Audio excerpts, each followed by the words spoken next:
introduce the panel and the legends who are with me tonight. So we'll start with the puppeteer himself, Mr. Chris Browne. Good evening. Hey, all right, Chris. We've got Mr. Paul Hipkiss. Evening all. We are joined by Craig Courtney. Good evening all. We're also joined by, all the way from America, our all-American hero, Mr. Mark Meredith. Hey guys, how are you? Sorry, I was having some issues then with the sound, but all good here, thanks. Great to be back. It's because I called you a hero, you got all flustered. That's exactly what it was. And the 2024 first appearance for Claire Giblin. Hello, good evening. You all right, Claire? And yeah, fabulous after today, yeah. Oh no, it's like a late present, isn't it? Yeah. Chairman of the board, Alan Watton. Good evening. Hi, Alan. And last but definitely not least, we've got our special guest tonight, Mr. Tommy Mooney. Hi, Tommy. How are you? Mooney. Mooney. Let's get some Mooney then. Mooney. Thanks. All right, settle down, everyone. Thanks for joining us, Tommy. I'm just wondering what we're going to talk about tonight, because not a lot really happened, has it? Nothing. Absolutely. It's all quiet. It's all gone quiet on the Western Front. Mr. Tony Mowbray is not a guest, but we're going to be talking about him first, I think. What's everyone's thoughts? Because I'm quite chuffed, to be honest. Wasn't quite Steve Cooper we were, sort of talking about, but I'll go to Paul first. Paul, what do you reckon? I'm over the moon, mate. I really am. I mean, I think Tony now obviously is 60, and he's obviously got good knowledge of this division. He's got promotions on his CV. He's got playoffs on his CV. He's took clubs, obviously, sort of mainly at the top end. He's never really done a bad job, has he, wherever he's been? And he knows the club as well, I think. Having been in the Midlands, in and around the Midlands with the Baggies, I think he'll have a sound knowledge of our club as well. And he would have played against us here in his playing career as well. I seem to remember him playing for Ipswich against us back in the 90s as well, when he was coming towards the end of his career as well. And, I'm over the moon with that, to be honest. And I think that'll stabilise us now. He'll steady the ship, and it'll be interesting to see, if we can hopefully get a new manager bounce now and start to, climb up the table a little bit and get a few results. And I'm looking forward to the game on Saturday now. Yeah, it's brought that buzz back, hasn't it? Yeah. It's not like a chore, I mean, Craig, what do you think? I mean, to bring somebody in with his experience in the league is a huge bonus for us, first of all. And all the sound and all the noise was around Cooper, but actually, I think with a win ratio in the league of over 40%, Mowbray brings an equivalent stature. And speaking to a couple of Sunderland fans, they were sad to lose him, so. Their loss is most definitely our gain. He also seems really, really up for this role, which we desperately need at this present moment. And let's hope for that climb up the league and hit the ground running on Saturday. Yeah, I mean, he has got a great pedigree. I mean, I'll come to you, Tommy. You're next. What have you had any dealings with him, or what's your take on it? First and foremost, I think it's a fabulous appointment. I have to say, he's had relevant success at every club he's been at as a manager, and to a certain extent as a player. My memories of him go back a long way. He was the youngest club captain at Middlesbrough when I was a schoolboy there. Oh, really? So I met him in my early teenage years, and then went on to play against him. I did. Rather stupidly, I put the end of my nose on the end of his elbow too many times. There's no messing about with Tony. I can promise you that. And certainly I know people that have played for him as a manager. I've played against his teams as a manager. I think it's a really, really good appointment. And both him and Mark Venus, that I perhaps know a little bit better due to my previous loan manager's role. I think they're a good team, and I'm looking forward to seeing how they adapt and how the squad adapts to their style of play. Yeah, absolutely. I mean, it wasn't the big name, the big sort of glitzy name that we've had in recent years, but going over to you in America, Mark, what was your take on it? I mean, anybody talked about it over there much? No, not really. Obviously, we've not had the same amount of, I suppose, media coverage, even on Sky back in England. I think with when Rooney taken over, but obviously from a fan's point of view, I echo everything everyone else is saying. I'm delighted with it. I think, we know that there was a disaster with Wayne Rooney, and now he's obviously moved on, and I think it was time to bring in somebody that would steady the ship, so to speak, and have some experience and that sort of thing in the game. His knowledge seems to be fantastic. I think his results with other clubs and promotions and things speak for itself, and I just hope that he comes in and works with the group. We've said over the last couple of months before Rooney took over how excited we was for this talent and group of players that we have. I think we lost a lot of confidence under Wayne Rooney in that little era. But I just hope now that he can come in and build back up. He's got a great CV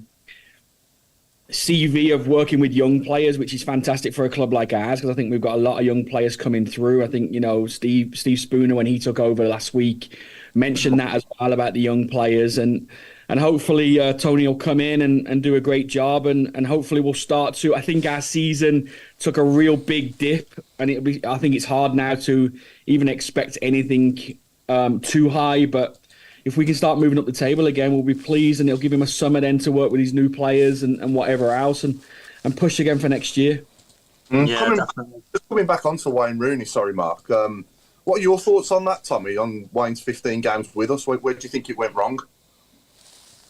I think you could see what he wanted his players to do. I think he just didn't have the players to play the way that he wanted to play. So there has to be a point where the manager adapts his style to the players that he's got. Essentially, it's the players that win, lose or draw. It's not the manager that does that.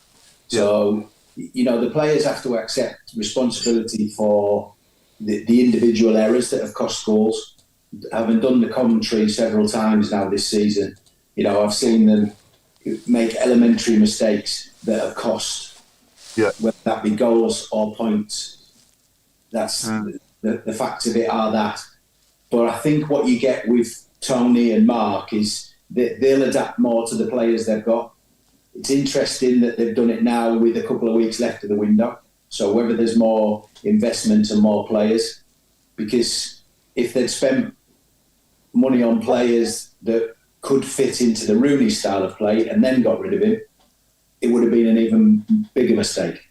Yeah. So I think that they've done it at the right time. If I get some of you guys think it's a little bit late, but I do think there was improvements in the last couple of weeks. The last couple of games that I've done, I think Plymouth, I did the Ipswich game, Plymouth, and then Saturday's game. You could see what was trying to happen. And I think that, Spoons set the team up on Saturday to be more structured, not chasing so high, not trying to attack so much from the front. And you put Jukovic in the team, you know what you can get. He does what it says on the tin. So I think you'll see more of that from Tony and Mark. And, you just need everybody to get behind whoever's in charge, because I've said it several times, St Andrews, when it's full and it's bouncing, is one of the best stadiums in the EFL.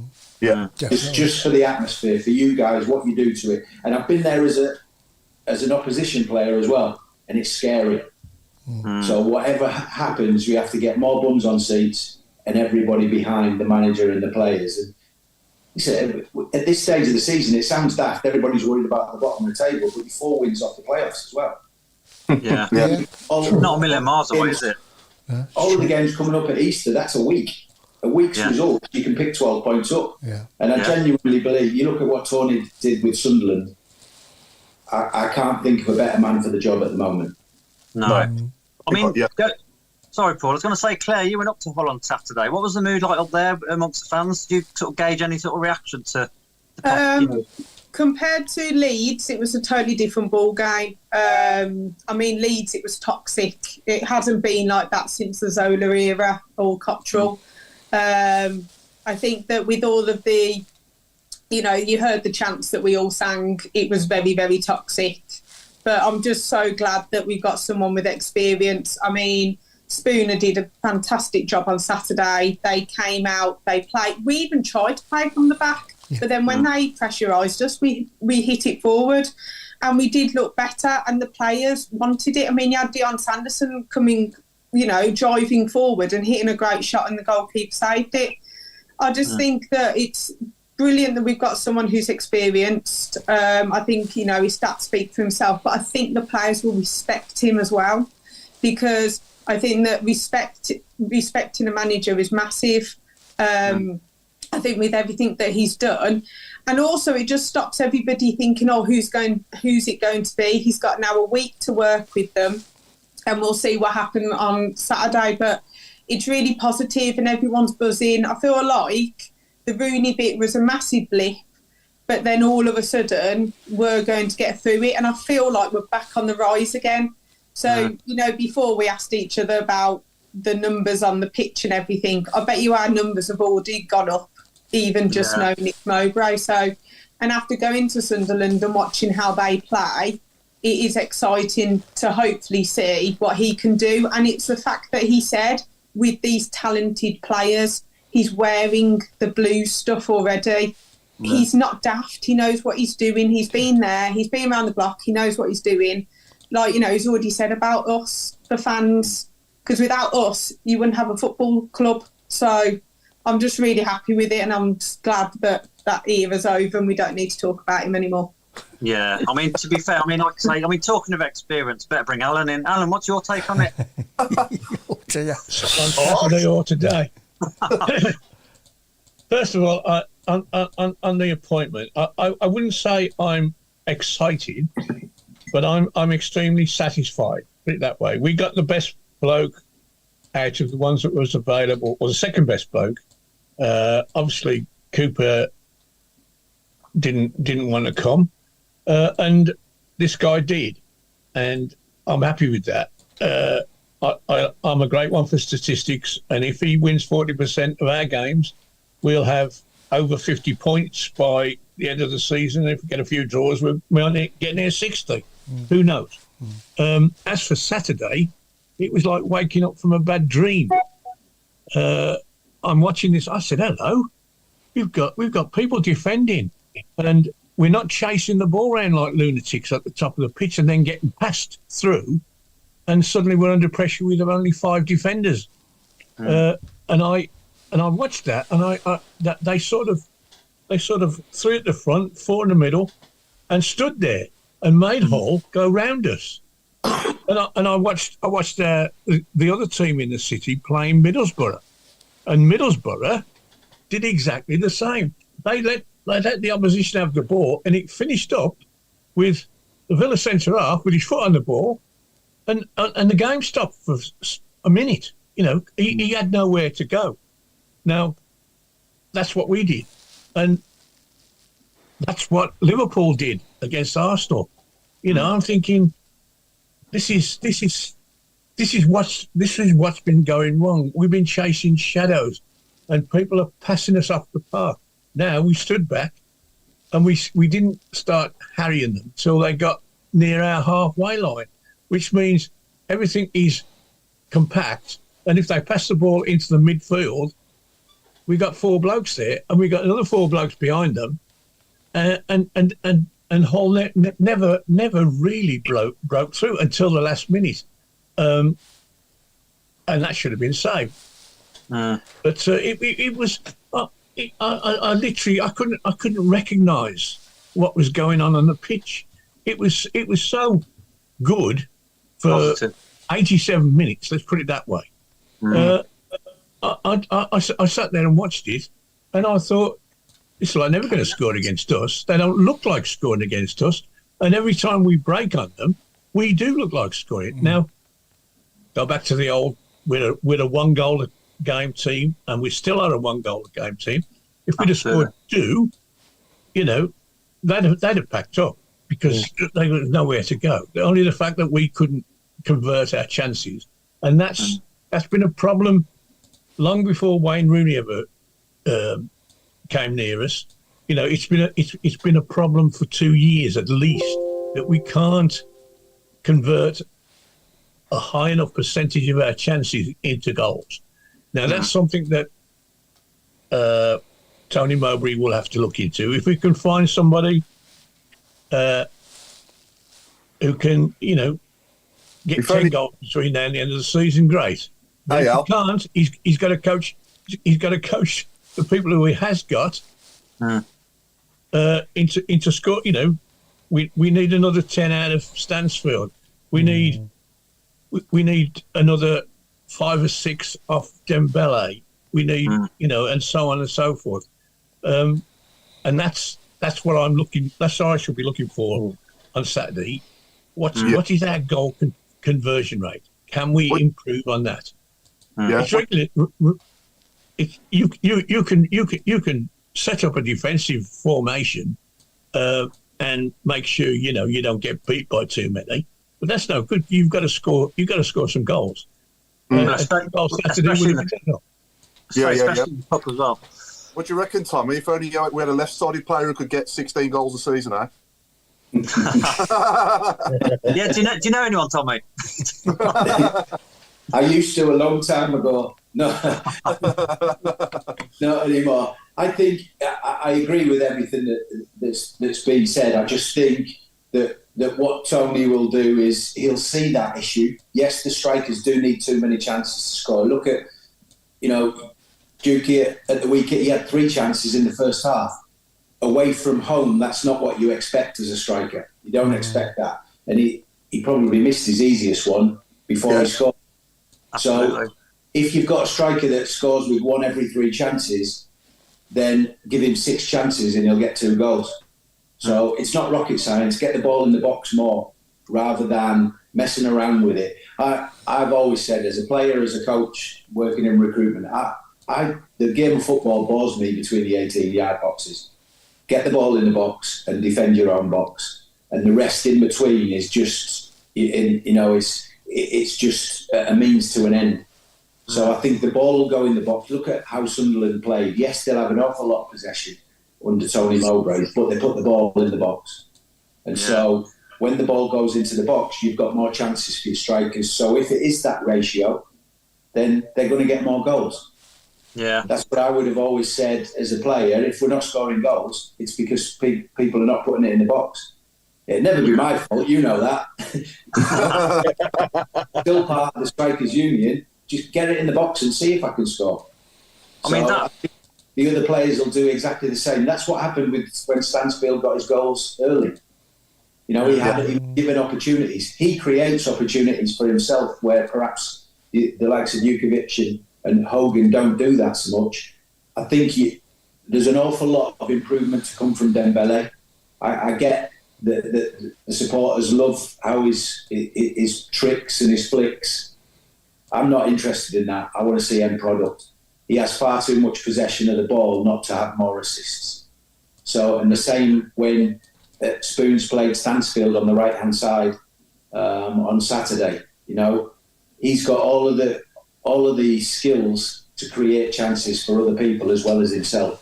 So I think there'll be a lot of work on the training ground done from getting the ball into good wide areas, into good goal-scoring areas to create opportunities to score. I mean, I'm hoping we keep hold of Stansfield, to be honest. He's been a revelation, hasn't he? The work he does down the channels. I mean, Claire, going back to you again, what was the sort of situation with Jordan James? Did it seem like a final goodbye, or did it look like he was waving goodbyes at the end? No, not really. I think, it was an FA Cup game, so it was nice to see, Gary Gardner get some minutes. And, I mean, it wasn't really a goodbye. I mean, this might change his mind. He might say, actually, I'm going to stay. It's like Stansfield. Stansfield played the full 90. He played behind the striker who played on the right as well. I've got to admit, Long coming back in strengthened it, and I think Lee Buchanan had one of his best games for us. I think defensively we were solid. Even Browne was brilliant as well. Jukovic played well. Yeah, great cross, great header. I just think that, Dembele, like Tommy said, sometimes he takes too long. Like, if you ever watch, the Premier League, there's an extra pass in there instead of going for the shot and things like that. but Mowbray's been around. You know, he's had Diallo. He made him into a good player, and people like that. So we'll just wait and see what happens. But I don't think it was really a good buy for Jordan James. Hopefully, we can keep him. Mowbray might be like, we need to keep him and build a squad. You know, his squad around him. If we've got these young players, why do we need to keep selling them all the time? At least give him a couple of years and sell him for more. Let's, you know, see what we can do. Get rid of some of the old wood that need to go, and then build around, you know, the Jordan James, and see if we can get Stansfield and people like that, and then build up instead of selling our young players and then going from there. Question from me for everyone here and all our viewers as well. You're Tony Mowbray now. You've just walked into the training ground today. You've obviously took your first training session, and knowing the players like we do, and Tommy, I appreciate if you can't answer this being on co-coms, but who would be the first player, or what position would you upgrade first? Let's say you've got to sign a player, but you've been given a budget to spend. I don't know how much that is, but what player would you focus on first as a priority to get into the team as say, an upgrade? Goalkeeper. Anyone disagree with that? I think a striker is desperately needed. So, you know, to play off Stansfield, because Dukey was phenomenal the weekend. It's a prime example of play to people's strengths that we've been saying for weeks, right? And there's still nobody better in the air than him. But can we get 90 minutes out of him week in and week out? No. So if there was somebody to come in of a young, dare I say, a younger Duke, and somebody that's going to give that little bit that we can play with and where Stansfield can latch onto, and the goals will come. The midfield, I think, is really good at the moment. It's probably our strongest midfield for a long time. And Claire agreed with the defence. Etheridge, for me, it was a shame. It was always a mistake in Etheridge, and that's what cost us on Saturday. But, you know, apart from that, he didn't put a foot wrong, so... Well, he hasn't played, has he? He hasn't played any plays in cup games, so you can tell why he's a bit shaky. I think for me, I think John Ruddy, I'm prepared to give John Ruddy a reset, because the last 15 games, we just weren't playing a way that suited John Ruddy's game. You know, if you're asking John Ruddy to be a ball-playing sweeper keeper, then that's not his game. So the way Tony Mowbray plays, I know he plays out from the back as well, but it might suit him a bit better. So I'm prepared to give Ruddy I think I agree with you, Craig. I think a striker, if we could get a striker in who could bag some goals for us between now and the end of the season, like you say, Tommy, we get the ball in the box, you know, and we start giving our striker more chances. But you want somebody on the end of it of a certain quality as well, don't you, who can put the ball away. So, I did see an article that said that Etheridge was our most expensive player. His contract was worth more than any of the others. Now, if that's the case, then he's got to be shipped out somewhere, on loan or whatever. But we kind of, if we need to bring players that we want to pay that amount of money to, then he's got to make way. So when I say I don't agree with changing the goalkeeper, that's why, because he's going to go, and I suspect we may get in either a number one and Ruddy drops down to 2, or we get a number 2 or cost, it'll be cheap, basically. But it needs to be somebody experienced. I mean, you know, I wouldn't like... I mean, our defence looked solid on Saturday, but I wouldn't like to put a 20-year-old in goal behind that lot. You know, you need some nous. And I can see that shuffle taking place very quickly. Sorry, Mark. We definitely need a striker. And if we've got to pay if we're going to pay the right kind of money for somebody, then, you know, you're certainly you can't have a number 2 goalkeeper on your earning more than anybody else who plays 2 games a year. It's just not on, is it? Well, it'll be a loan, won't it? He won't be called. Let's bring. Who knows? Let's bring American Dad in.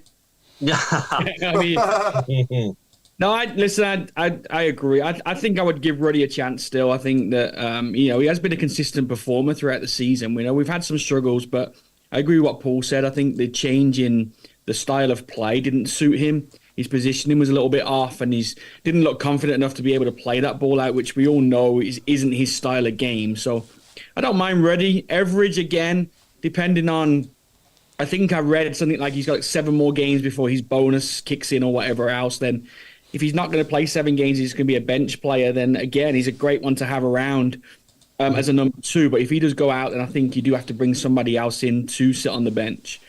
I'd still like to see another centre back. I think, Long came in and did a good job. Roberts is maybe injured. We don't really know where Mark Roberts is right now, but I think maybe one there. Definitely a striker, more of a target striker. More of a Djukovic, like you guys had mentioned. I think Stansfield can do a great job. I think Hogan could still do a job, honestly, if he stays around. But having somebody who's a ball winner up there to play off Stansfield, I think is great, because we can't keep relying on Dukey now. Listen, I love Dukey. He's been a great ambassador and legend of the club now. But you just can't keep relying on him, game after game. So I'd like to see that somewhere. And then obviously, depending on the JJ situation, if they do, get some money for him, then I'd like them to spend, a little bit on another midfield player. Just to come in and replace that a little bit, but I honestly don't think there'll be much transfer dealings in the next 2 or 3 weeks. Honestly, I think a lot of it now will be, let's try to get maybe 1 or 2 in on loan, and then let's push the players we've got until the end of the season, and then Mowbray's got his own summer to sit there with with Venus and whoever else, the backroom staff, and say, what do we need for a real push next year.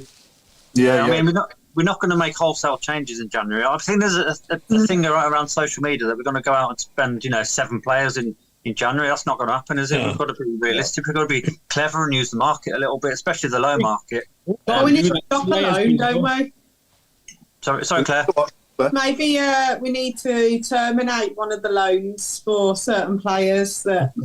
Yeah. I'm not. No names mentioned. We know who we're talking about, but yeah, I think some loans just haven't worked, and I'm sorry, but those, just pointless, really. And what showed is that they never came on Saturday either. So we'll see what Mowbray thinks as well. I don't know whether he worked with him at Albion. I'm not sure, but was he after? We'll see if he gets chosen a lot. We know who that's one thing. That's one thing I picked up with when Spoons had his first interview after Rooney had gone, and he mentioned that he had his own idea, which every coach does, but he had his own ideas of how he wanted to play and who would play in the positions that he was bringing in.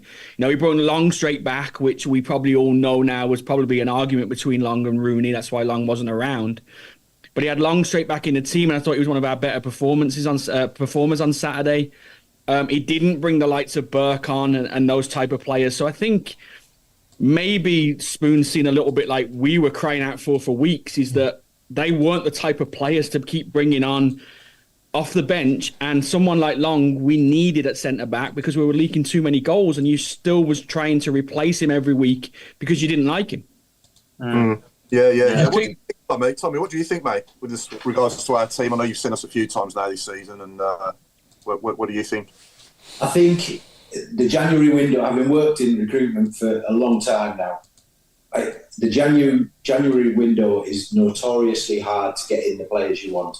I think if you're mid-table pushing for the playoffs, you probably spend a bit more money than you would in the position that the Blues are in now. Yeah. So very, very rarely, if ever, does a goalkeeper move in a January window. So I think you pretty much, you've got your 2 goalkeepers till the end of the season. Jordan James is a massive, massive positive for me. So if they can keep hold of him, whether it's for FFP or whether it's his decision that he wants to go, I think you have to overlook that and keep him happy and get him in the team, because he's a massive, massive talent. Striker is the most expensive part of the team to fill. We know that. But the spine of your team is really judges the success that you have. So I think it's not a coincidence. Sanderson looks better with Long alongside it. Yeah. And then in the middle, you had Bielik and Gary Gardner in that 4-2-3-1, but then will Tony play that system? I think that's, as I referred to earlier on, that's the bonus of having 2+ weeks worth of left of the transfer window, is Tony can assess what he wants, and then the club can spend an amount of money to get them to the summer window. And then if Tony is everything that we hope he's going to be, then they spend. Yeah. I don't envisage this being a window where, you know, the new owners are just going to throw money at it. I genuinely don't think that. And I don't think they need to, because they're not in that position to be pushing for an automatic spot or a playoff spot. But there is, you know, over the last 3 or 4 years, the recruitment's been bang average, if we're honest about it. Yeah. Now there seems to be people put in place that know what they're doing, know what players fit what roles.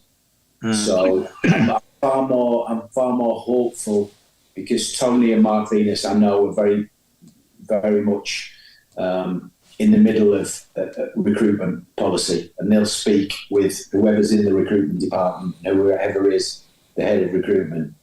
Yeah. But they need to get in players that are proven championship players. What I would say from the games that I've seen, if you've got Laird fit and Buchanan fit and Jordan James fit, they're getting any team in the championship.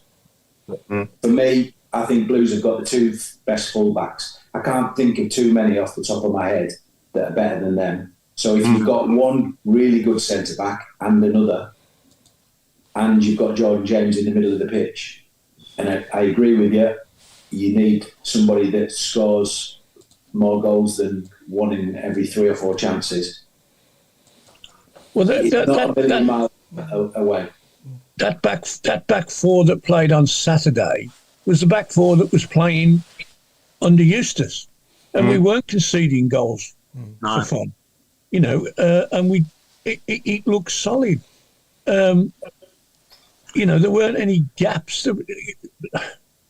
I always, going back 20 years probably, the gap when we certain. Eh? No. Steady, Al. Come on. I'm just talking. I used to sit, right, and I've always got left backs in front of me, and since who was left back when you played, Tom?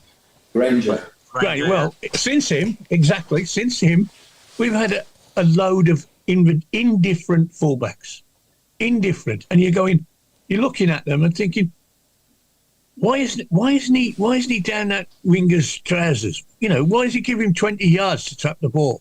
And why has somebody gone through that centre half and left back gap? And it used to happen over and over again, and that's what was happening recently. And the other thing I want to mention is Bielik.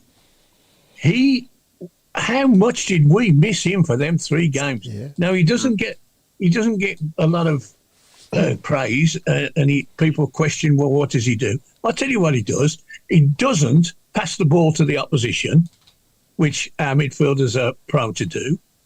And he's 6 foot tall, and he stands in front of the back four, and he heads the ball, and he tackles, and he passes. He passes the ball.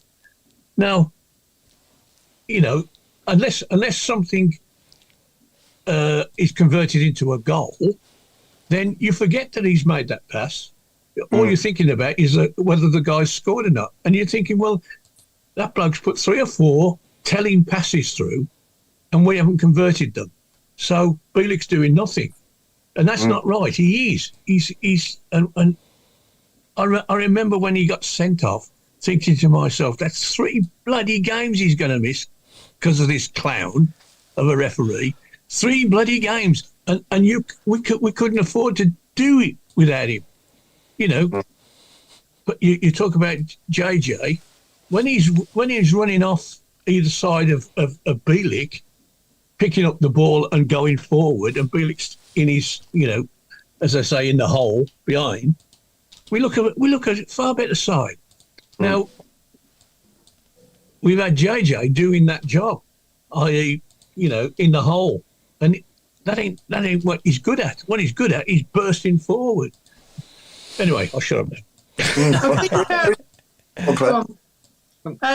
I think on Saturday it proved if you play the players in the positions that they can play, we've got a good team. So like against Leeds, you had Long on the bench, Buchanan in the middle, Longelo on the left. And at Leeds, we played okay for the first 20 minutes and then it just went downhill from there.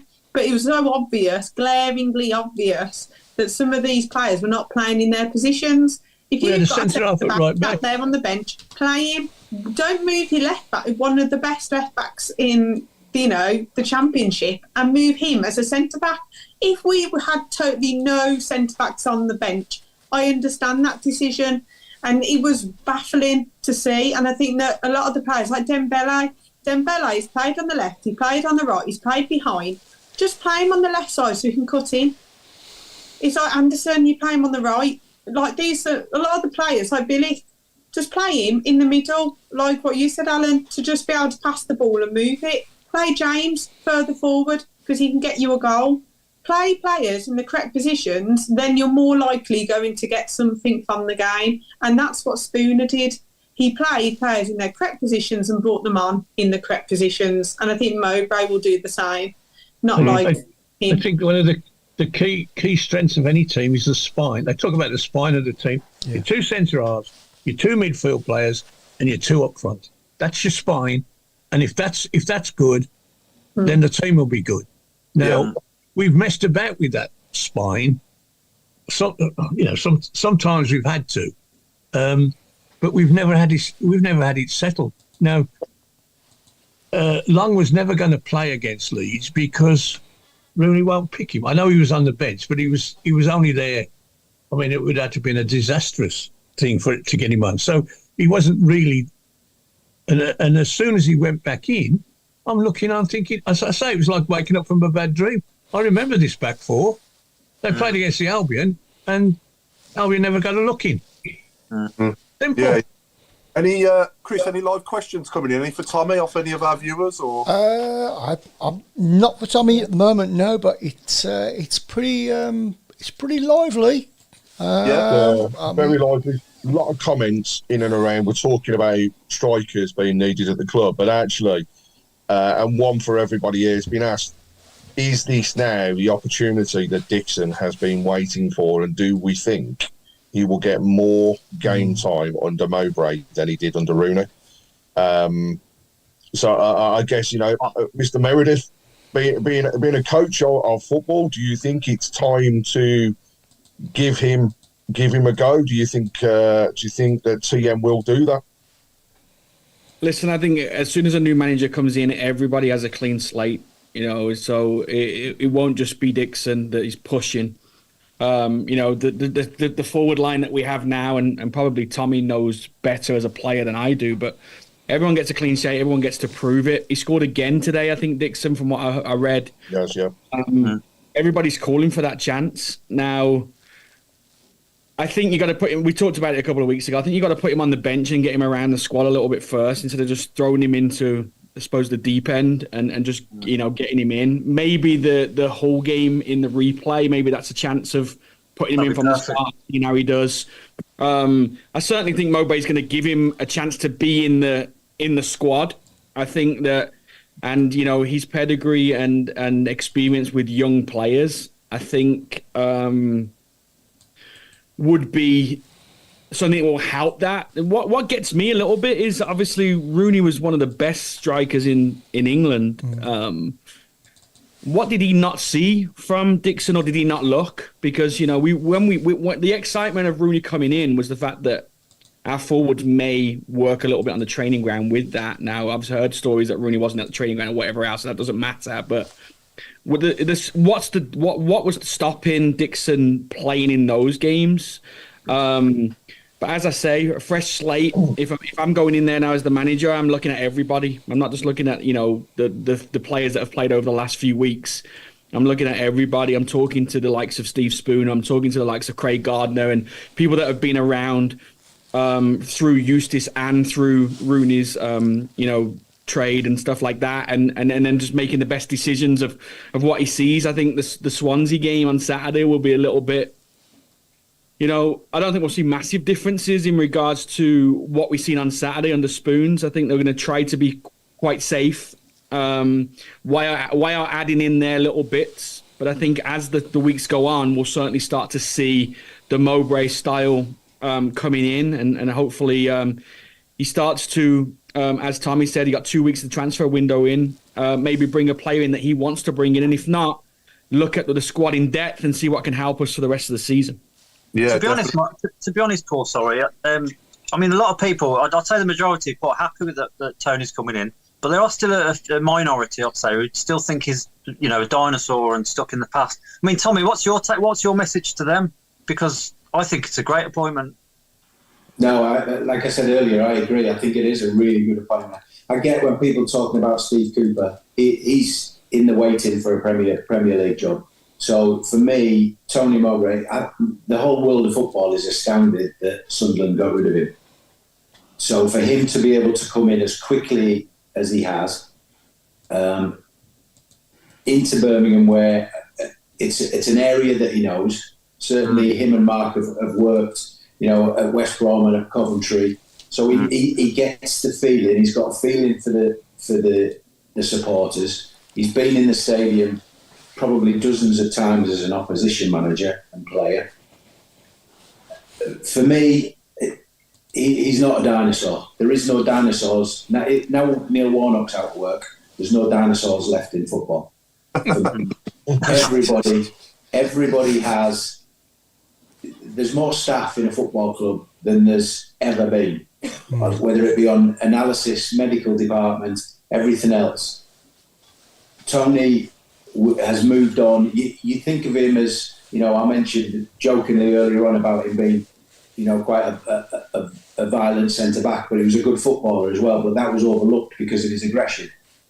His teams play football and know how to win games. That's the most important thing. It's knowing how to win games with the tools that you've got.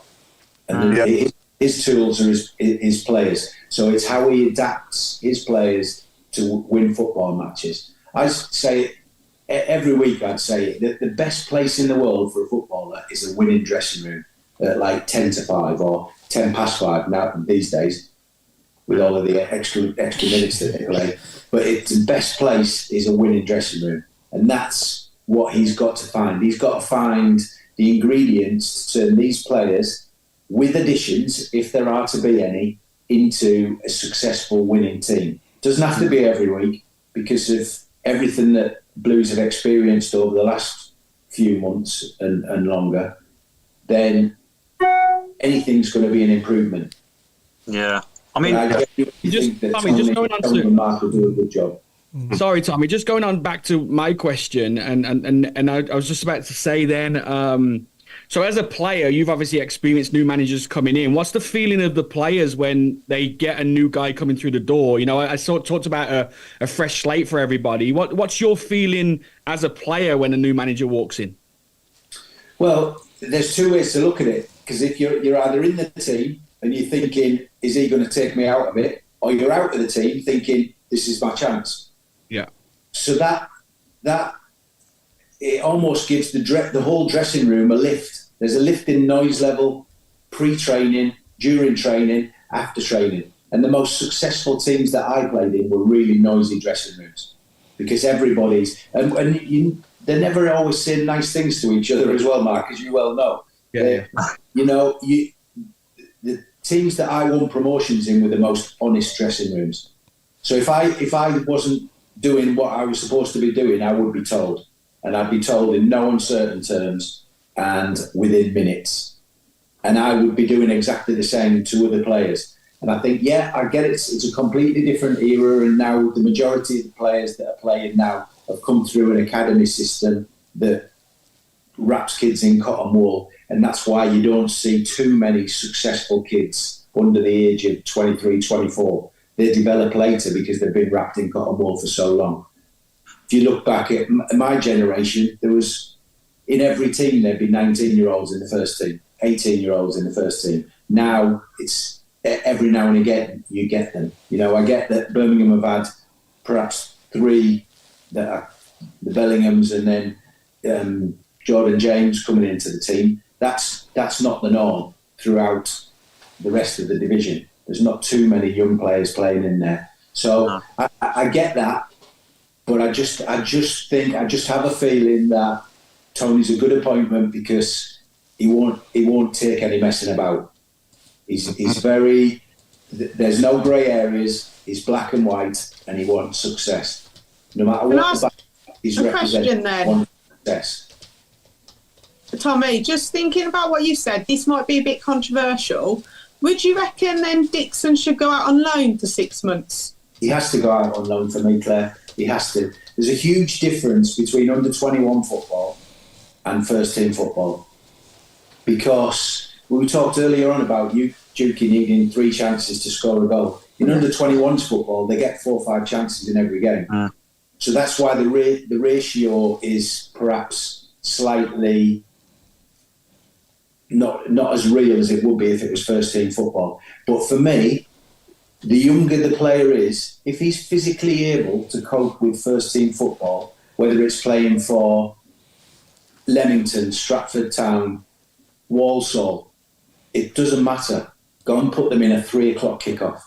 Because kids these days can get to 20 years old and they've never kicked off at 3 o'clock on a Saturday afternoon, let alone had supporters of their own and the opposition. Because sometimes for a young kid, that's the hardest thing, it's the nerves. It's easy to do it. To train, I know get that the goals are the same size, but on a training ground with nobody watching, we could all score goals.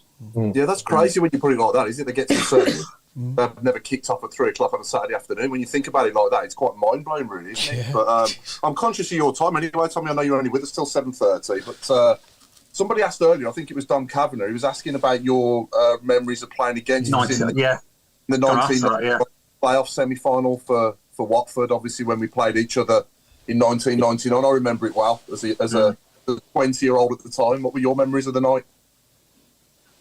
I've said it many times over the years, as you know, Paul. The atmosphere that night, obviously we played there.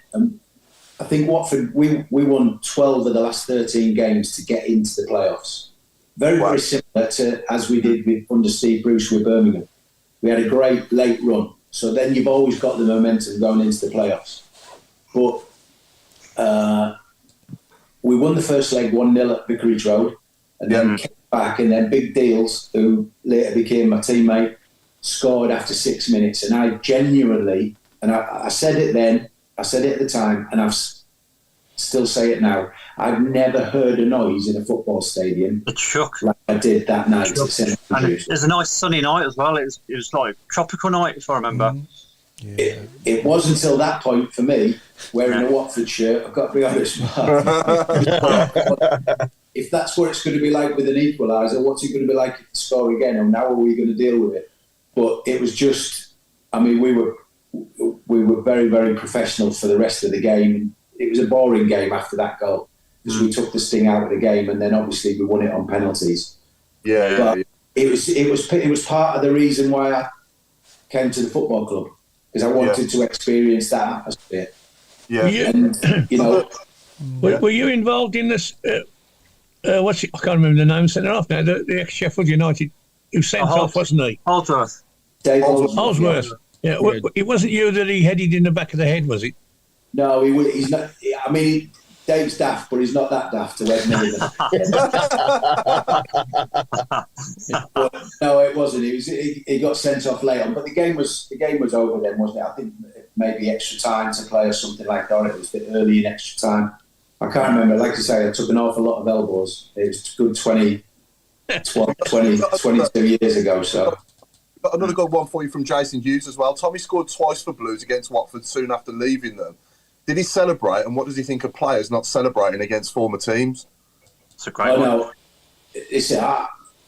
I had 8 fabulous years at Watford, and as you know, I've worked for them for the last 4 years doing the commentary for their games and their corporate. So I have a huge affection for Watford, and I did at the time. I was bitter that they let me go when Vialli came in, but by that time, during that game, I was grateful that I'd been able to leave on a Bosman and sign for Birmingham. So when I scored against Watford, it meant a lot, but the respect that I have for the club is don't put it in the faces of the supporters. And my first goal that night was right in front of the Watford supporters. So I turned away, but I celebrated my goal. I was paid to score goals. Yeah. And scoring a goal for a striker is a relief. It's not, the euphoria is relief because you've done your job. Statistically, you've done your job. You might have a great game and do really well, get 3 assists, but if you haven't scored, I was always disappointed. So in that respect, and it's a question that I've been asked many, many times, but never in the Watford Blues scenario. I was captain for the day. I was captain of Birmingham City. Of course, I'm going to celebrate my goal, but I wouldn't do it right in front of the Watford supporters. I peeled away. Yeah. When we had Robbo on a couple of weeks ago, and have you ever you've seen Gary Neville's podcast, haven't you? The Overlap, and towards the end of each episode, he does a quick fire questions for about 30 seconds, and I've started to do it with our special guests myself. So just very quickly for 30 seconds, favourite sport outside of football? Golf. First ever professional goal? For Scarborough against Hereford in League Two. Wow. Favourite holiday? Play for them as well. Goodness me. There's not too many I haven't played for. I played till I was 38. Give me a break. For 38 different teams. Yeah. Favourite holiday, Tommy? Valdalobo. Where? Because of the golf. Oh, okay, yeah. Go to chocolate bar? I'm not a chocolate fan. I'd rather have a cheese pasty. Okay. Oh. Quickest play you've ever played with? Played with... that's a tough one. That's a really tough one. I'd have to... or against, if that's easier. Or Against is either Sol Campbell or Thierry Henry. Wow. Yeah. Best and worst subject at school? Best is maths.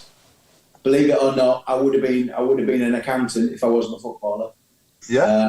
Worst would have been history. Apart from the obvious reason, which is the obvious answer, which is family, what's the one thing you can't live without? Tilton Talk. And golf. Yeah. Golf. Yeah. Keeps me sane. It's the only chance. Golf is the only place that I can win and lose, and I love winning. Yeah. Which manager would you have loved to have played for that you didn't?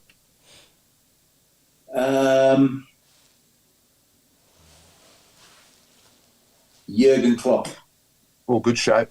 Yeah. And last minute penalty for your life. Who's taking it? Me. Great answer. Yeah. There is loads more, but we'll leave it there and we'll move on with the show. But yeah, thanks for that. Yeah. Quite like it. Yeah, it's good fun. Well, you want one more? Go on, what you got? If you could have played with one player in football from all time, who would it be and why? I'd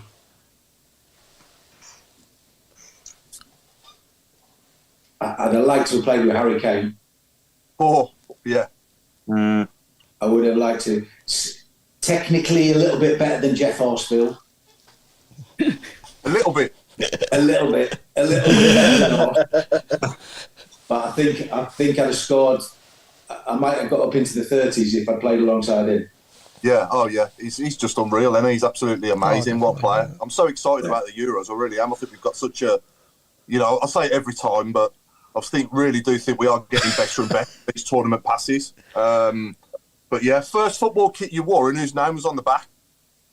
My dad was a massive Liverpool supporter, so when I was a kid, there was no names on the back, but I had several number 7 Liverpool shirts because Dalglish was the daddy. Yeah. And best friend in football? To be fair, there's a few, but I'll go back to me golf mate is Robbo. Yeah, great bloke, and he's a top man. And biggest phobia, finally. Heights. Yeah, same as me. Yeah, I'm the same. Anything that I can't survive a fall from, I'm no good. Tell me how good is Robert at golf? What's it like? Not the best, No. to be honest. It's just, that's why he's one of my best mates. He's the only person I can take money off regularly. I'm going to clip that bit. I mean, going back to sort of tradition and stuff, talk about the FA Cup. I mean, we're all excited tonight about the draw and so on. Were you like that as a player, or did you just see it as another game, or how did you? No, I was brought up on. As a kid, obviously, I'm from Middlesbrough. My dad was a Liverpool supporter, which I became a Liverpool supporter. It sounds daft, but it was cheaper for us to get to Wembley than it was to get to Liverpool. Right. So I seen more cup finals than I did league games, because Liverpool in the 80s were always in the cup finals. So the FA Cup was a special day for me. And the FA Cup has always been a special fixture. You know, even now when I watch my son play in the FA Cup, I love it. There's something about the FA Cup. It doesn't, I get that some people feel like it's lost something, but then I think the majority of football has lost something because it's so diluted now. Whether it's this channel, that channel, this day, that day. You know, every day of the week there's a game, when it used to be Saturday at 3:00. So for me, the FA Cup is still special. I get that the Carling Cup I played in or the League Cup, whatever it's called. I played in 2 semi-finals of the Carling Cup, but I only got to a quarter-final of an FA Cup. So, you know, the FA Cup is very special. No, absolutely. Did your dad fall out with you when you scored against Liverpool at Anfield for Watford? My dad had never fall out with me. He was my biggest supporter, but it was awkward. What's the standout FA Cup final for you? Maybe not involving Liverpool. I was going to say not involving Blues, but you know, what's the classic for you? Would you say the '87 one? Well, I went to the '84 one, Everton v Watford. And then turned out to make my living as a Watford player many years later. So that stands out to me. But also the Man United Everton one in the 80s. Oh, the 85, yeah. 85. Where Whiteside scored the goal. Whiteside, yeah. The Gerrard, the Liverpool Arsenal at Millennium. Yeah. Only because I went on. Obviously, we've all been there, haven't we? I'm presuming you were all at the playoff. Yeah. Of course, yeah. It's a place we all know. So that one, the Millennium ones, man. I remember, because I remember the day that we all had at the Millennium when we beat Norwich. Yeah.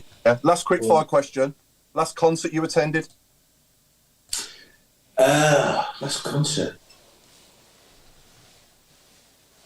I can't. That long ago, I can't remember. It's pre-COVID. So Robbo was the same as well. He couldn't remember. He still remember. Yeah, I can't remember. We went together. It was that bad. We better let you get off, mate, because you've got to go and do other duties, haven't you? So really appreciate us tonight, Tommy. Thanks for your time, Cheers, mate. Tommy. Cheers, Tommy. Thank you. Catch up with you again soon, Thanks for your time. Thanks very much. Keep up the good work on co-coms as well, mate. Yeah. Appreciate it, Paul. Thank you very much. Cheers. Cheers, Tommy. Cheers, Tommy. Bye now. Mark, Gaffer, where are we going?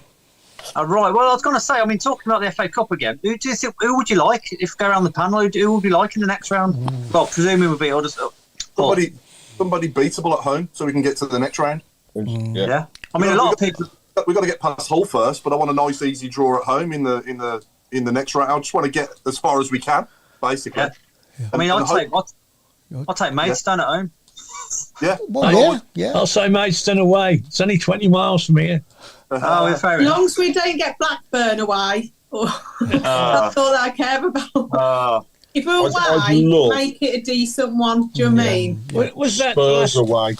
Spurs away. Draw. Amazing. Yeah, that'd be nice. Was the last draw But it not wouldn't- the most disinterested one of all time? I mean, Right, yeah. we couldn't have drawn anybody else that would have been more not exciting, you know.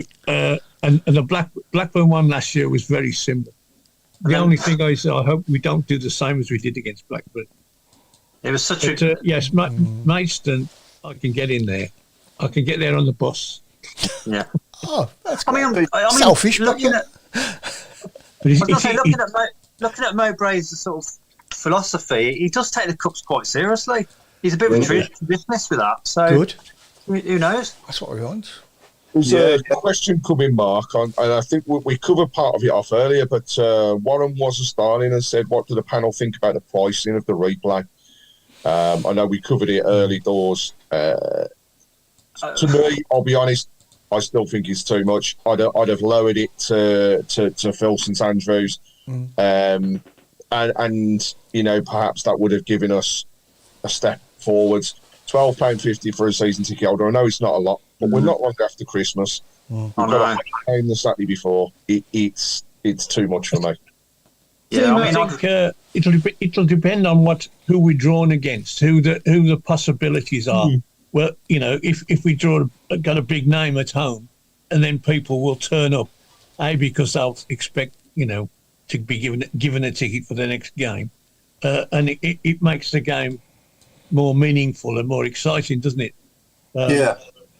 Hull did £10 and £5 and £1 for kids. I think after everything we've been through over the last few months, especially at, like, you know, I know that I choose to go home and away, but you could have given us it for like even a £5, just flat out £5 adults, £1 kids. Let's get them in. Let's make some money. You know, this is an extra game. This isn't anything. This is totally extra. Pack the ground. You know, will they open every stand? No. I don't know. Is it just going to be the Tilton and the Cop? Because sometimes they close the main stand. So, you know, you could have got kids in there. If you said a £5 for an adult, just on a flat £5, or do you mean? Or made it a £5 for season ticket holders, £7.50 for adults. I don't know, but they've missed out on a real opportunity. £12.50 and then £15 if you're not. Would you spend £15 for Blues against Hull in a replay after everything? Don't know. What they should have done, £12.50 for an adult, bring a kid for free. Right? If you can't do £5 and £1 or £10 and £1, meet it in the middle, because it's just we've got to get that family side of things back. I agree, though, in terms of the draw.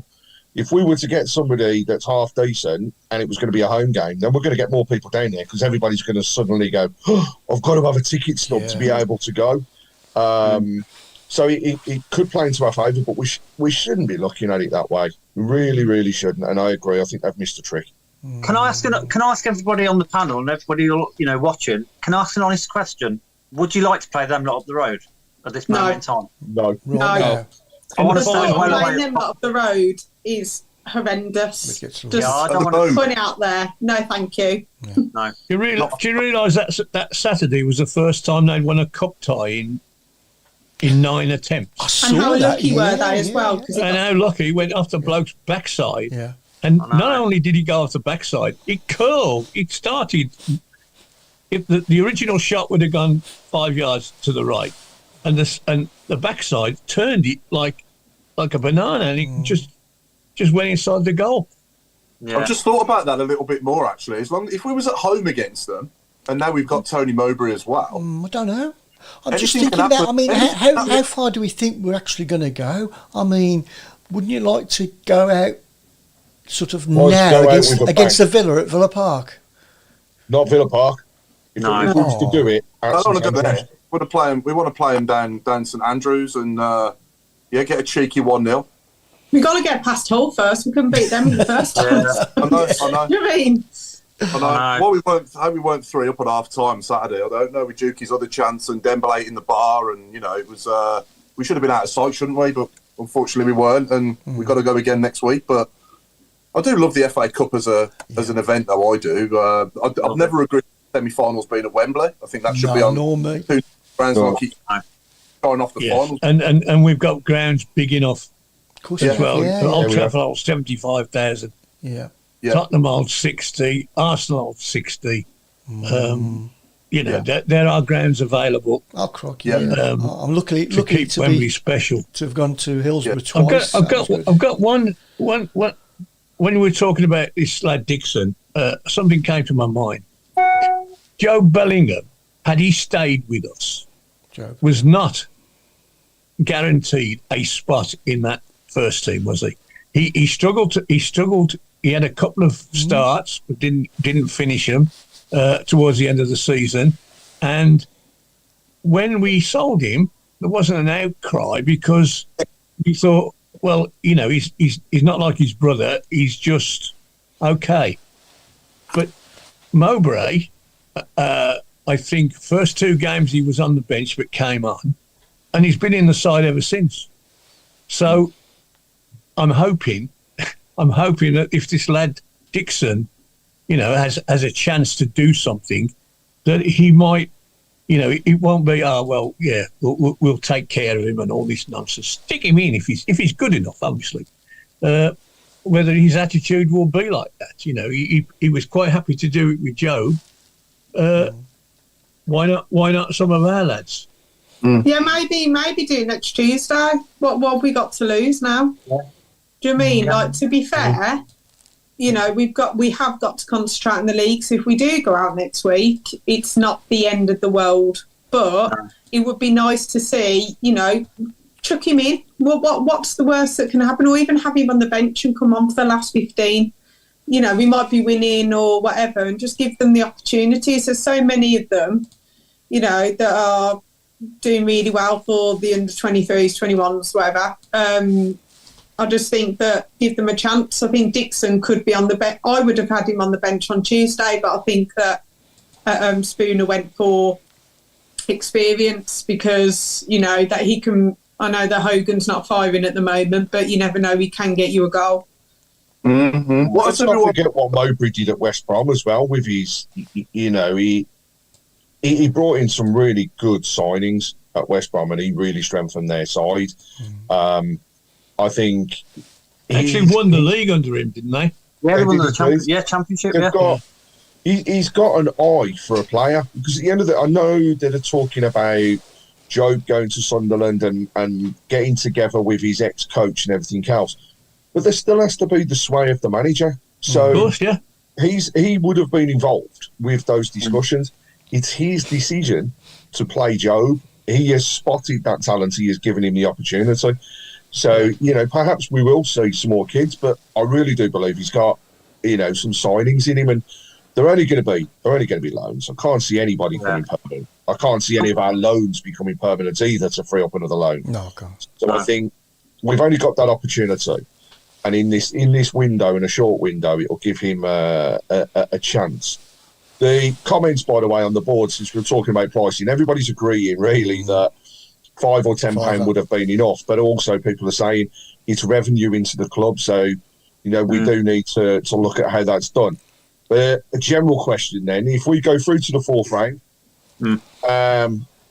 would you keep the prices low to fill St Andrews, or if it was a big boy coming into the ground, would you up the prices back to as normal? Because for me, I'll say I'd keep them low to fill the stadium. 15 quid if we had someone higher. Yeah. I think Doesn't that really depend on who we get? The Premier League, they'll up them. At the end of the day, the owners are there to make the money. And I think that regardless of how we would argue on how much it would be, if you got Manchester City at home, you would sell out on the fact that it's Manchester City at home, regardless of the price. We got the argument here right now, and I know the MLS is different, but FC Dallas are playing a friendly next week against Inter Miami. So Messi's coming to town. The ticket prices are $130, the cheapest ticket. Wow. $300, the high ticket in the Cotton Bowl for a friendly, and they'll sell that out in a day. Yeah. Because you going, Mark? You going?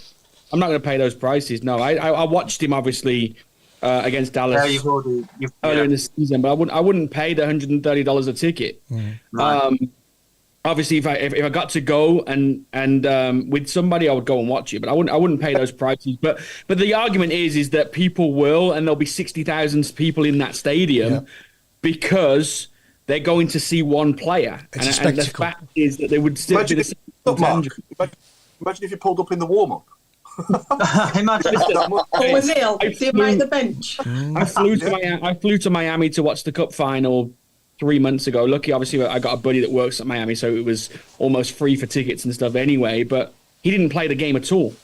You know, he wasn't in the. They didn't tell us he was in the squad till the day of the game, and you know, so people flew there. I didn't fly for the fact of Messi playing. I flew to see my buddy and watch a game, but people were coming in from all over the country to watch Messi, and he was told a couple of hours before he weren't playing. So that's the part. But going back to it, I think whatever you charge, if it's a big Premier League club like the likes of Man City, Liverpool, you're going to sell out on the fact that fans, even not Birmingham fans, even just families in Birmingham that want to see the Haalands and the Salahs and all that type of player, they're going to buy tickets on whatever price they are. So I think the owners see that and go, we can sell 30,000 tickets at 40 quid each and make a lot of money and revenue. The same as if we went to the Etihad or to Anfield, we'd get a percentage of that money back. So it's about making money for them. It's just not our season ticket holders that do it every week. I agree with that. I get that. But for example, Paul, you know, when we're playing against like the Hulls and the Blackburns and things like that, they should be cheap because I'd rather have someone pay £10 a ticket than have an empty seat. That's where you're going to get your revenue. So this is an extra revenue stream.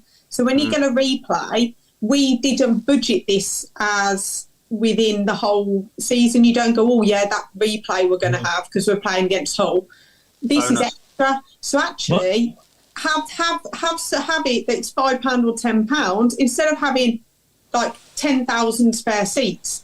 You might fill 4,000 of them. Well, you've made profit like that straight away. And I think sometimes you've got to, you know, like you said, do you know what? If we've got Liverpool and Man City, you will get other people that don't normally come. I get that. But sometimes you need to reward the fans that have been there all the way through. Do you know what I mean? So they could do that. £10 for Hull, a lot of people would never have gone if it wasn't £10. And to be fair, 1,900, they got a good deal from us because if Rooney was still there, I reckon it would have been 1,200. So actually, they made 700 just because Rooney left. So do you know what I mean? Like I totally agree. I think you'll be hitting 30 quid a ticket if it's one of the top dogs or 25.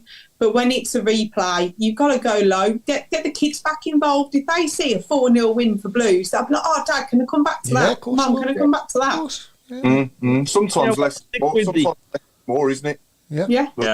Same price. Sorry, Paul. I'm with Claire. Stick with the same prices as the first leg. So if Hull was 10 and 5 and a pound, why can't we do that for the replays? It's fair on their fans travelling. They're not going to get many probably on a Tuesday night, but it's fair for everybody if you just stick with what the original tie was. Yeah, no, definitely. I'm just thinking back now in my life so far of some of my best Blues FA Cup memories, and there isn't many. I mean, for me, I'd have to say Liverpool in '95 at home when I went to being a 16-year-old kid then, and seeing the likes of Steve McManaman, Robbie Fowler, John Barnes, all them great players. Yeah. And that was, for me, that was probably the first time. Yeah, that was probably for me. When Otto scored. First time for me, I probably saw genuine world-class players live back then. Apart from, I went to watch England in 1990, but at St Andrews, that was the first time I'd probably seen genuine world-class players. What about everybody else? And same to all our viewers as well. Obviously, I know we're all different ages and generations, but what's our best FA Cup Blues memories? Wow. Mine would be the opposite way around to that one, Paul. Birmingham, Liverpool at Anfield. You mentioned it there, Mr. Meredith, the Ricky Otto goal. That day was amazing. And it wasn't just being at Anfield. It was the 60-odd coaches that were going up the motorway in one big line. The fact that they closed the exit to the motorway with the police to get us off so that we could get to the ground, and us all being in there in one go. I mean, that, I know it's at Anfield, but that for me would be, that's the FA Cup game that I always remember. And for the worst, actually, the worst thing, I was at St Andrews against Kidderminster. Yeah. And it's not very often that I was there against Altrincham. Yeah, I clapped Kidderminster off the pitch because on that day they deserved it, and I'll never forget that. That's the worst one. Yeah. What about you, Alan? What's your best Blues FA Cup memory? Without doubt, for lots of different reasons, not just because we won, was Birmingham won, Chelsea 0 in 1968. Yeah. Fred Pickering got the winner. I was stuck behind the Tilton goal. We were pounded by Chelsea fans who were finished up on the pitch before the game started, and it was, a typical Brummagem against the Cockney boys, and that Chelsea side, Peter Osgood, Charlie Cook, all the posers on the planet, all in one team. Mavericks. And we absolutely hated them. And then we won 1-0. Fortunately, that led to the semi-final at Villa Park against the Albion. We absolutely outplayed them and lost 2-0. Yeah. And I lost my shoe. 60,000 people there. Crowd went forward. Bloke stood on the toe of my shoe. And in order to keep from falling over, I released my foot out the shoe, and I never saw it again. And my mother, where's your bloody shoe? That's not the goodness of that. With no shoes on. Yeah. I think my dad come home with an extra shoe that night, Alan. We were on the Holt end as well. Yeah. Chris, give us your mate. Oh crikey! Well, it's got to be the 2 visits to Hillsborough. Got to be, semi-finals. Coming back on the specials. Some of us remember the old specials. The special trains. But coming back on the specials at 1 o'clock in the morning and having to stand up because there's no seats. Yeah. 40,000 Blues fans at Hillsborough. It was amazing. Claire, what's yours? I did enjoy going to the West Ham when obviously their staging was first out. I did enjoy afterwards when they threw coins and horses at us. That was entertaining in itself. I think the funniest one was when we had Man City during COVID. And I'll never forget, Jonathan Lecco was basically, he ran through and we were like, we could score. With Jonathan Lecco could score against this Man City team. And we just literally, I thought we played so well on that day. It reminded me a lot of the Huddersfield game at the weekend against Man City. And I'll never forget, there was a picture where we had our goalkeeper, then all 10 players just basically being in a line going, come on then. But yeah, I do enjoy the FA Cup. I think it's lost a little bit of its glitz and glamour recently, though. But, it's always good when you get a little team in and, even if Maidstone get Chelsea away or something, do you know what I mean? That would be a dream. And it's still the draw on in front of me at the moment. Oh, go on then, Claire. Craig. Well, I'll shout it out as we start. Oh, I've lost you. Go on. Gary Mabbott's the person that's doing the draw. There is a lady next to him, and I'll be honest, I don't know who that lady is. It on, Craig? Yeah, it's on ITV. The one behind you. I've got on here as well. Newcastle away. I've forgotten about in 2007. Yeah, 5-1. The 5-1. Yes. It was like a Wednesday night, the replay, wasn't it? Yeah. 5-1. And Gotti scored as well. Remember Shearer in the studio beforehand? Lovely. Yes. Yeah. That was even better to watch afterwards on the telly. Yeah. I remember that night thinking... Paul, Mark and everybody else. I actually did do a squad game or squad number game. 9 minutes. I'm intrigued to see whether you can get this one. I see it quite toughly. Right, so the squad is 2000 to 2001. Yeah. And I'm looking for squad number 18. 2000, 2001? 2000, 2001, squad number 18. And then the second number is number 29. And I can tell you that number 29 was used 3 times that season. Number 18, twice. Oh, that's a big one. I think one of the 29s is Peter Atherton, isn't it? So one of the 29s is indeed Peter Atherton. AJ wore 19 as well, didn't he? 18 though, innit? 18, not 19. 18, sorry, I said 19, sorry. Yes, you're right though. AJ was 19. So 18. Is another one of the 29s Richard Edgehill as well? You're getting too good at this, Paul. There was. Who was the other right back that we had that year?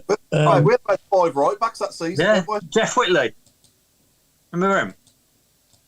I thought you was putting his name forward, and I was about to say, No. I'm just trying to. What was you about to say then? I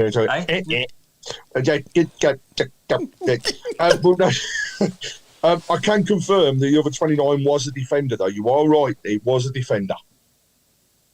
When Burrows was it? No, it wasn't Burrows. So first draw is Watford at home to Southampton. So Tommy is going to be a happy bunny. I'm slightly delayed behind you then because I've got it on. Yeah, I am too. Blackburn Rovers versus. Don't do it. Don't do it. Please not. It's got a 2 in there, but it is just 2, and they are playing Wrexham. Blackburn versus Wrexham. I'd have loved Wrexham away. Imagine Brady against. Right. Yeah. Number 18 in 2000, 2001. Yep. Come on, Mark. You're good at this in America. Gary Charles, wasn't it? So Gary Charles was number 19. Fuck's sake, I don't...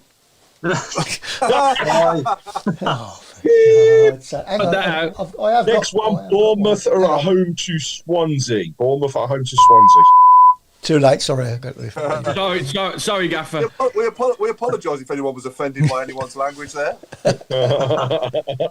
Got where I was for a second.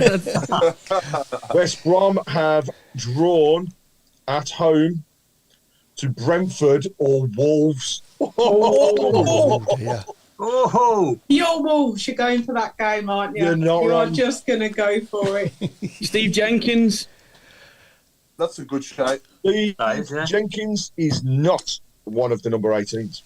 Not the other 29. Here we go. So West Ham or Bristol are at home to Nottingham Forest or Blackpool. And in terms of the other 29, no. Good point from Nigel Mann here. That proves that it's live, Mark. Yes. Yeah. Yes, Ian does. yeah.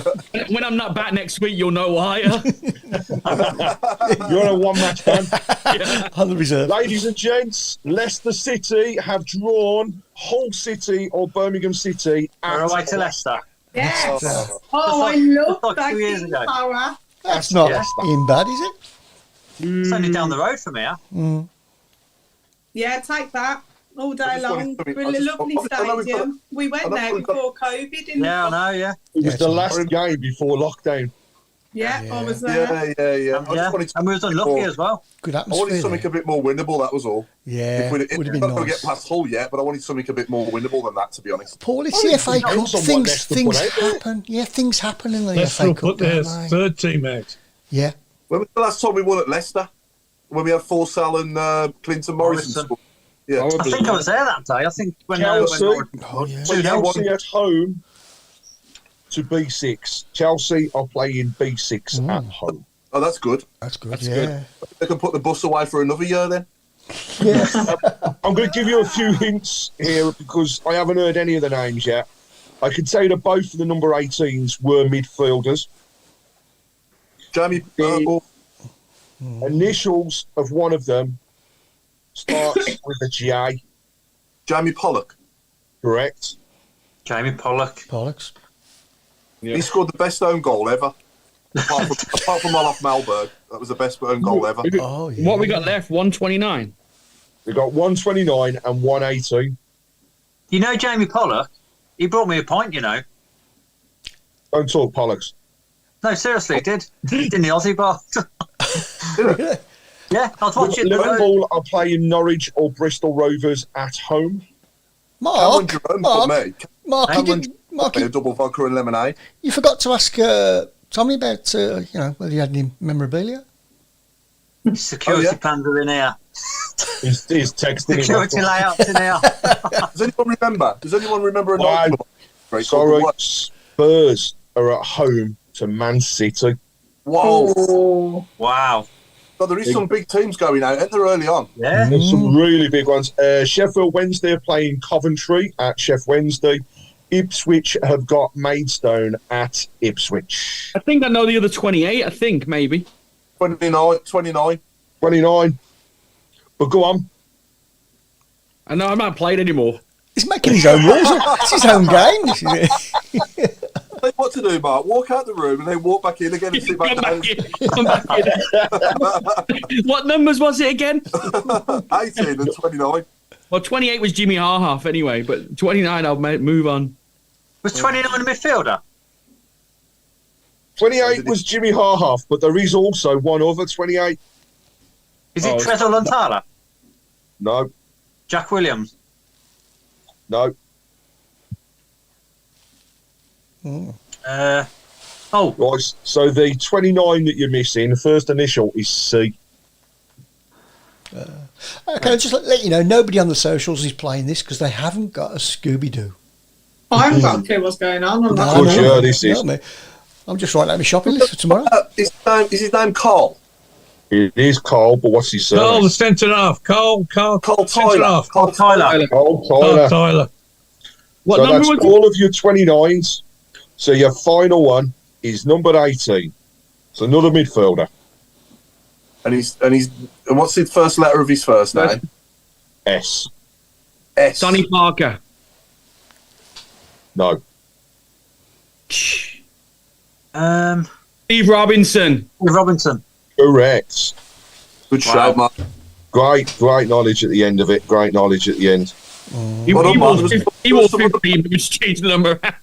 Yeah, well done, Mark. Yeah, there was some other bloke claiming to be you 2 minutes ago sitting there. I don't know who it was. Oh, no, yeah, he must have got up and come back. He's left. He swears a lot. He's gone. He lowers That's the number time. 28. You mentioned Jimmy Harhalf, but who was the other 28? You're asking me now. Yeah, that's the game. Yeah. We're asking you, Mark, didn't it? You know. Joey Hutchinson. Who was Joey Hutchinson? Hey, Oh, where did he get that from? Right, but you Googling. Let's Google everyone. Well, guess. he texts me. I was thinking random midfield. He's got Alexa search on behind him on the screen. Whenever we say anything, it comes up on his screen. He's sitting there all smiling, looking at the answer. Don't know what you mean, Paul. Yeah. So Nigel Manners said, Mr. Meredith, are you okay? You've been forgetting things and swearing, so we think we need to sign you into rehab. Break. Well, Mark, that's the end of the show. It's the end already. We're there. Wow. We're there. Are you happy, Claire? Claire, are you happy with that draw then, Leicester away, yeah? If we win against Hull? Yeah, at least it's not a 3-hour journey, it's an hour, so I'll take that. True. And it's nice ground as well, to be fair. I don't expect anything, but No. also it might It's be. nice around the ground. It's a decent one to go to. And I think they'll give us a lot of tickets as well. I think we could Yes. take We'll get about 5,000. Yeah, we'll get loads. So The pubs are great down there as well. I remember it from before. the magic of the cup, eh? Yeah, absolutely. Magic of having friends. Sorry, Chris, you was wrapping up then, mate. Carry on. Yeah, I'm not wrapping up. Mark's wrapping up. He's the. Well, he's that brings the conclusion of Monday night's Tilton Talk Show. Like to thank everybody for watching, for listening, for joining in. It's been a great show. And I think I'd like to say good night first to Paul Ipkiss. Good evening. Yeah, it's good night from me, and thank you to Tommy Mooney for joining us tonight as well. But it's good night from me, and it's good night from Mark Meredith.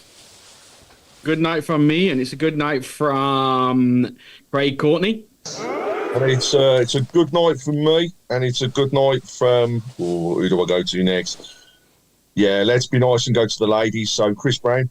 And it's a good night from me, and it's a good night from Claire. And it's good night from me, and saving the best till last. Good night from Alan. Good night, everybody. And I think I'm the last one outside. You Good are. night to everybody else. God bless. Keep right on, up the Tony Mowbray. Pardon? 3 points Saturday. 2-0 Saturday.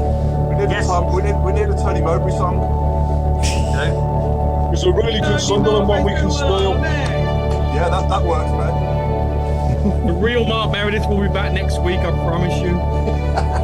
Sounds like an Eminem song, isn't it? Yeah, I was thinking that. Can the real Mark Meredith please stand up? And not swear. And not swear. I'll be in detention. Chris Browne, can we sack the host? Sorry about that. I think you did a good job, I did. Not a bad job. Tommy, I'm on there.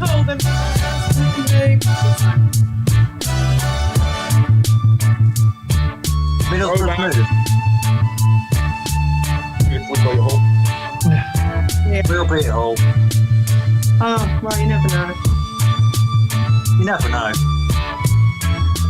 Dave Twine said, good night, everybody. Sweet dreams and don't let the B6 bed bugs bite. Right. Tommy Mooney had to leave at half 7 to go and look for a good goal scoring left winger.